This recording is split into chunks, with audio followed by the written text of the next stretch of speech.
Joseph W. Brady reports on the midterm election results in this November 21st interview. Terry, I think the world's somewhat in shock that we're the United States of America. I mean, we're not a third world country. I mean, we're supposed to be the most powerful, and we can't seem to get our votes in California counted, much less in Maricopa County down in Arizona or in Victorville. But I would say this: we've got a great amount of confidence with the register of voters. If I have a stupid question, I reach out to my friend Melissa Eichmann and just ask her. She's very good with responding. She's a communications director. But I think that we've been rather challenged. So today we are doing this. This is on Monday, the 21st. The election was on the 8th.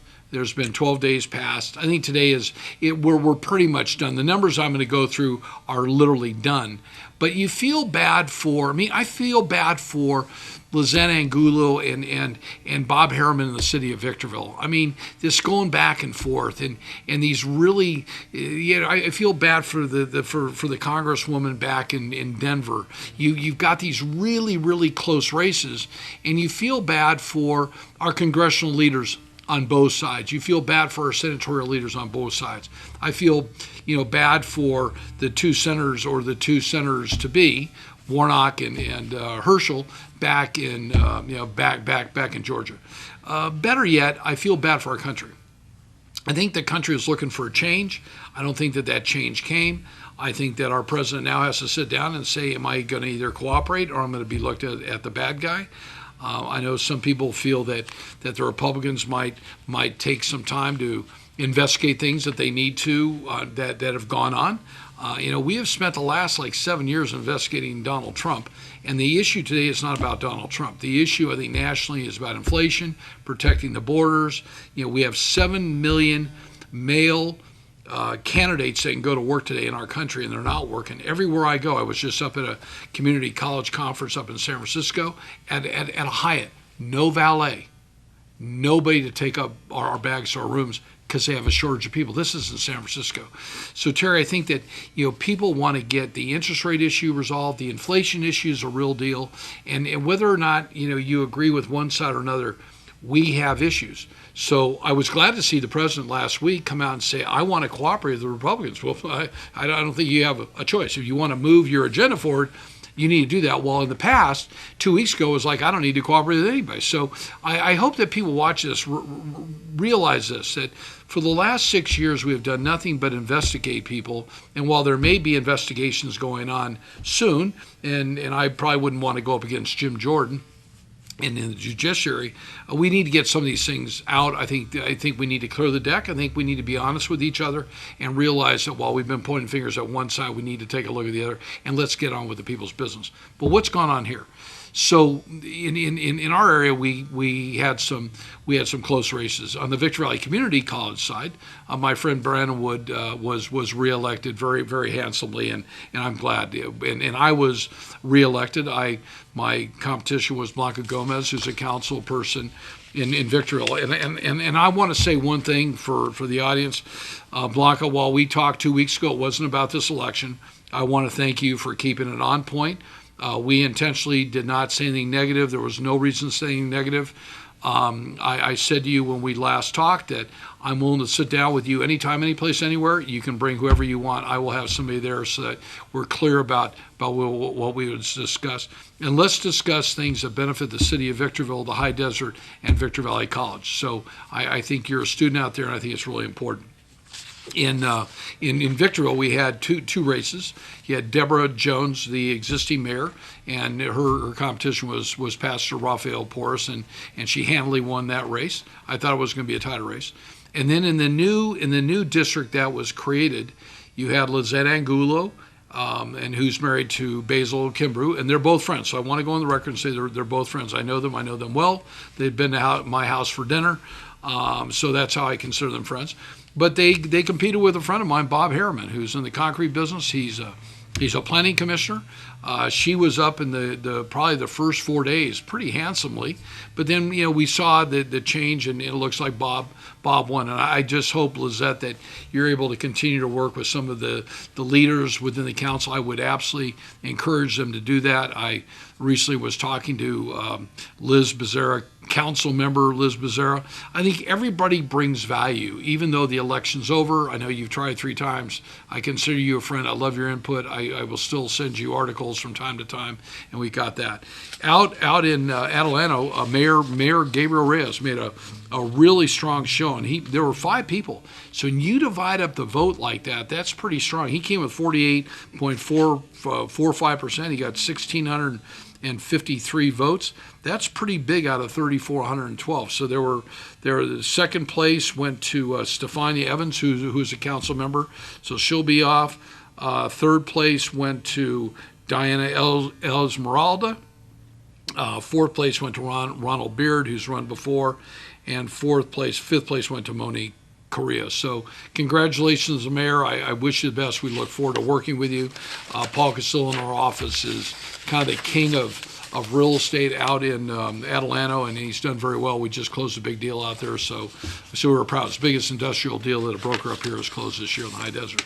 On the council side, so we have two new council people coming in, and it's pretty exciting. We have Amanda Uptergrove, so I probably mispronounced this wrong. I know, Amanda, you had a coffee with Paul Castillo here recently, and he really enjoyed it.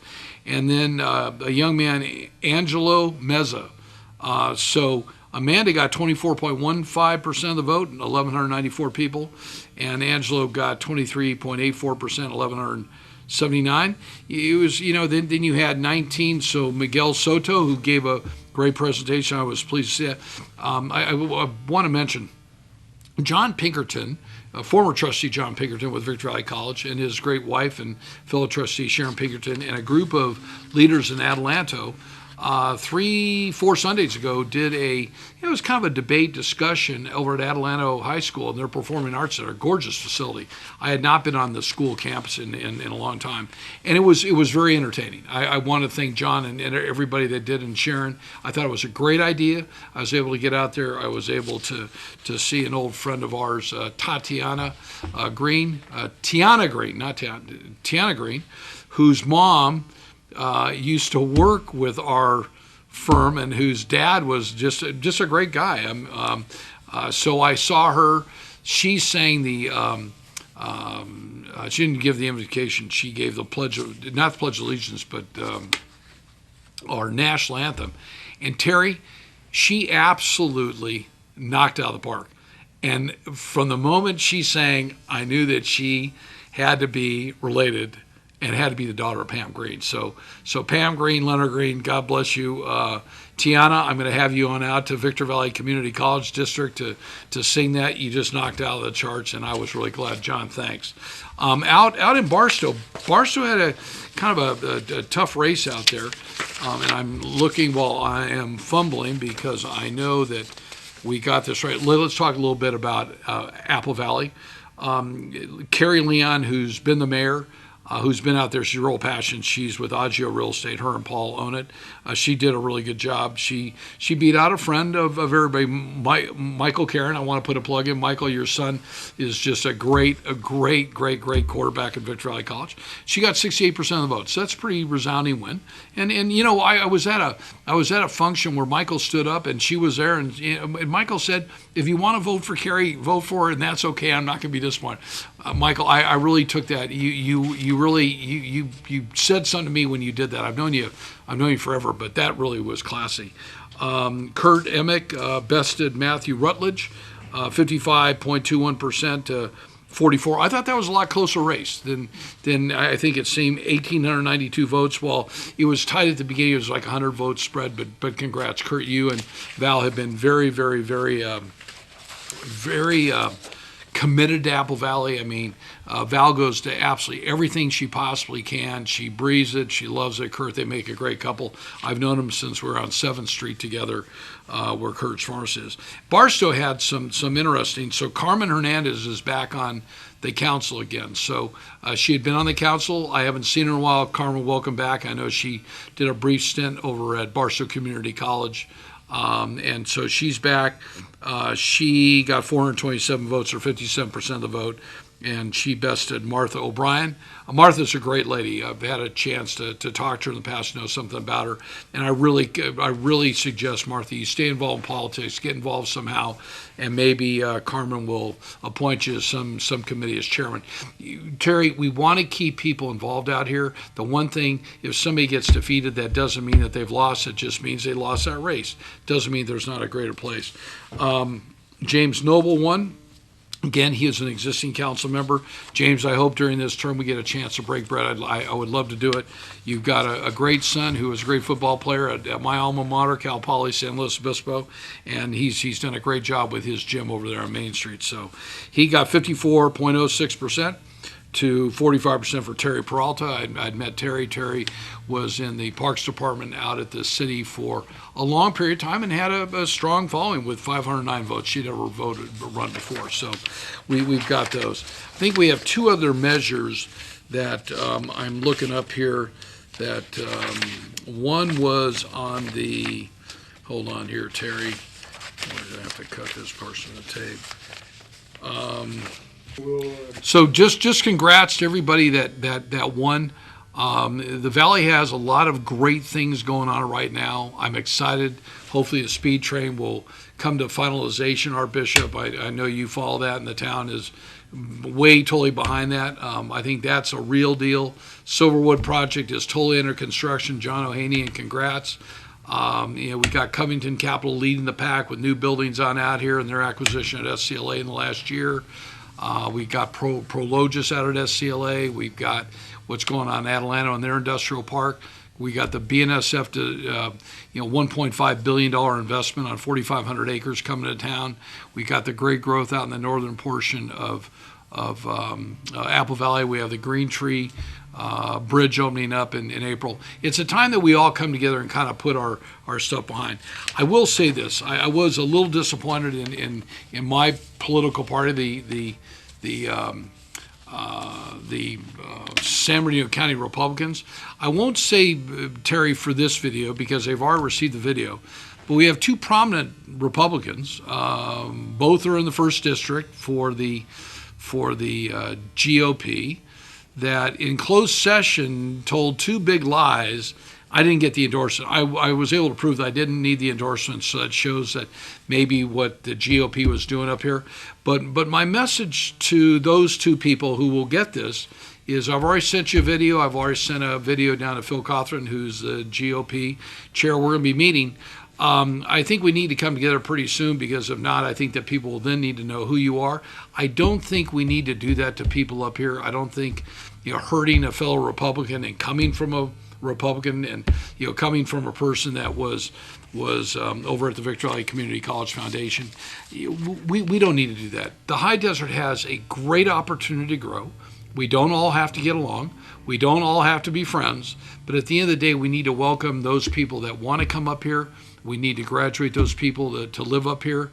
We need to create a greater opportunity for everybody. When people see us fighting, they don't want to do that. So Terry, as I get in talking about politics tonight, just at the very beginning of this video, I just got to say, I had the opportunity of being at a very nice private lunch with Newt Gingrich back 25 years ago, when then Linda Wild, our Superior Court judge, ran for Congress down below in Rancho Cucamonga, where she is living. And Newt showed up to a fundraiser. And I don't know how I worked my way in, but I got there and had a nice picture. I've still got it at home. But and I read a lot of stuff, and I read the pro and cons. I mean, there's always two sides to every coin. So if you want to watch one side, it's MSNBC, and then you watch the other side, it's Fox News. You can watch CNN or you can watch Epoch Times. So Epoch Times I get both online and I get them in the print format. But I thought this is one that they really blew it. So I'm going to show this for everybody on up here. And so Newt Gingrich, this comes out on October 23rd, okay? And the title of this, if you can zoom in a minute, this is shocking. I mean, this is one of the smartest guys. He's like Karl Rove. Whether you like Karl or not, or Newt, I mean, these are pretty smart people in politics, and they call it the way it is. If they don't like a particular candidate, if it's from their same party, they call it the way it is. So this one says exclusive: GOP could gain up to 7 seats in the Senate, 50 seats in the House, Gingrich says. Well, I don't know where he got his info from, but Newt, I'm going to tell you, I got a ton of respect for you. No matter what news feed you're on, you could be on MSNBC, I listen to you. You could be, I don't care where you're at, you could be in the Washington Post and New York Times.